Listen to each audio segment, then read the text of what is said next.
Hello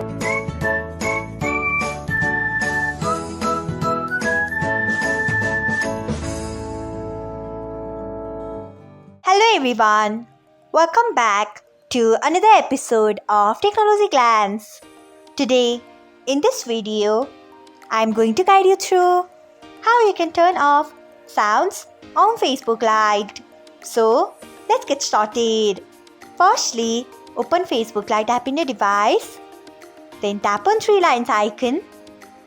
Next, tap on settings. After that, tap on media.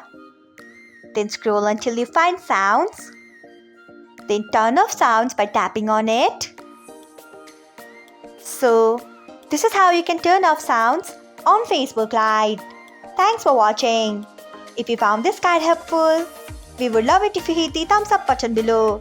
We upload great new tech tutorials like this one every day. So, do not forget to subscribe to our channel and hit the bell icon so that you'll never miss another update.